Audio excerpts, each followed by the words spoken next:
Aries, hi! Welcome to Mr. Queen PH at ito ang inyong weekly reading for November 18 to 24, 2024.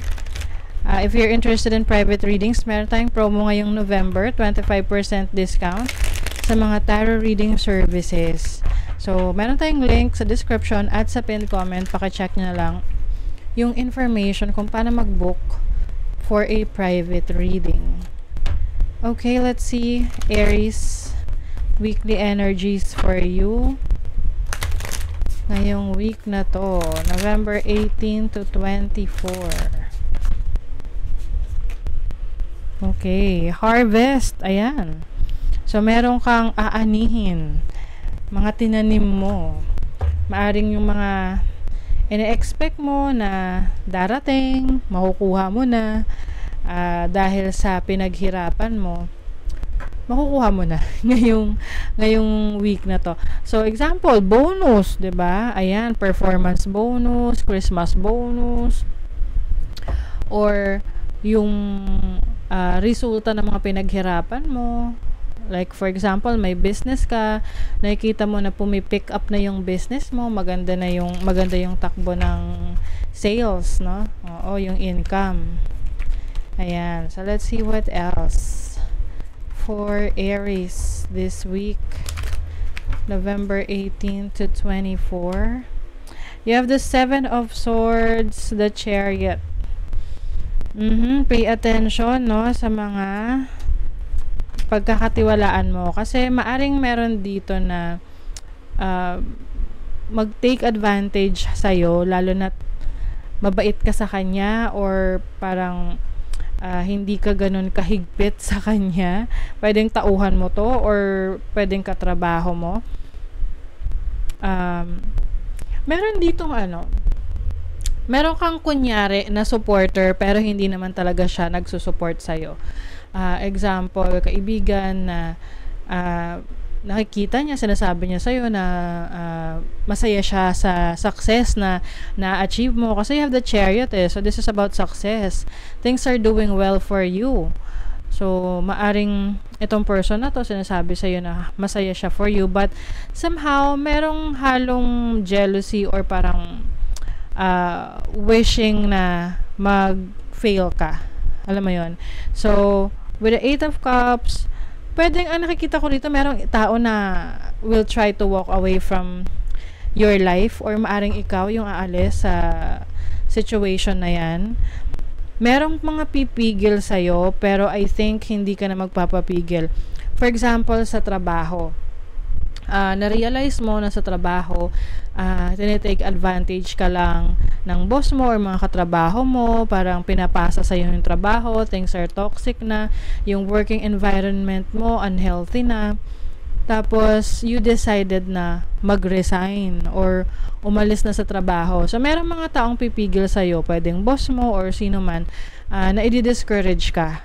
Okay? But I think yung iba sa inyo, fully decided na kayo na you want to step into your own power at maging in control of your life, in control of your destiny. With the Emperor here, this is your energy, 'di ba?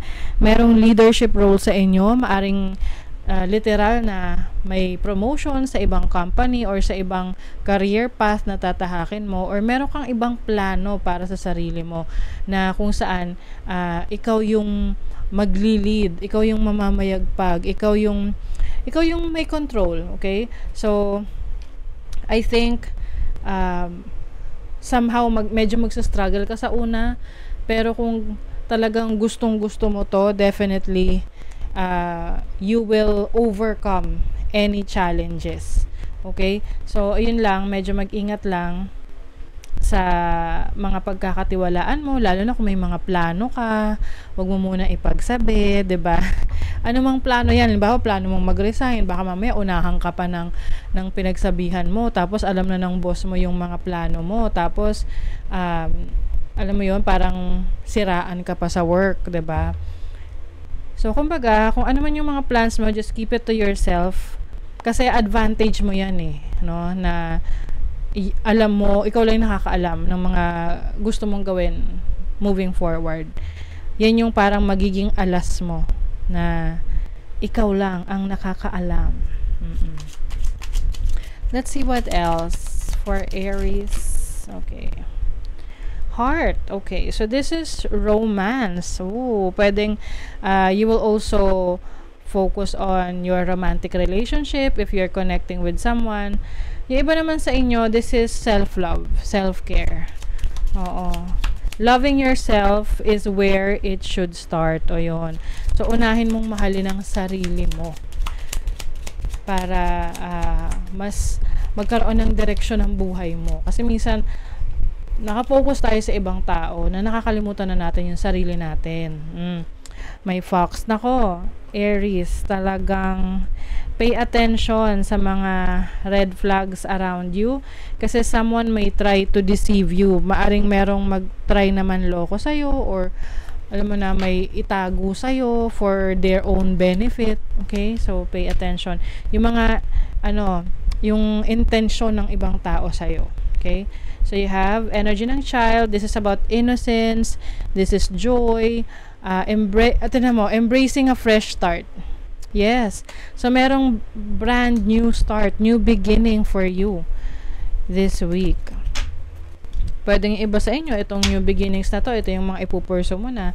Yung iba, alis sa work, or may ipupurso na ibang career path, or starting a new relationship. Okay? And then, you have birch rod.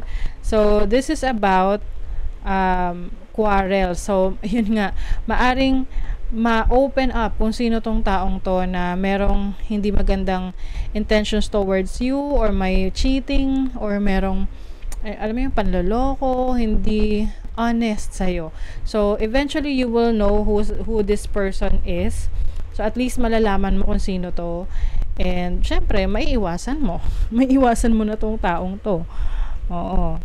So, I think some of you will also cut connections or magsiset ka ng boundaries. Hindi ka na laging available para sa kanila. Meron talagang journey. Some of you, Aries, pwedeng merong concern about cars, sasakyan, okay, or travel. So, yung iba, pwedeng you will get a new car or you will, parang meron kang ipapaayos sa sasakyan mo. Or traveling to some places. Oh my God. Oh, good fortune. Wow. Aries, napakaganda ng mga mangyayari sa'yo. Lalo na at ikaw ay maninindigan sa mga gusto mong gawin at hindi ka discourage sa iba. Ayan, kasi matigas ang ulo mo. Alam mo, minsan maganda yung matigas ang ulo, no? Kasi, ayan yung may paninindigan na parang gusto mo, ito yung gusto ko, ito yung gusto kong gawin. So, wala makakapigil. Ayan, a stubborn, aggressive person. So, some of you, pwedeng ikaw to or the person that you're dealing with, no? So, syempre, kung pareho kayo aggressive, magkakaroon ng conflict, 'di ba? So, kung ano or sino yung dapat mong iwasan mo para smooth flowing lang yung tatahakin mong landas. Okay? So, that is your reading, Aries. Thank you so much. Good luck.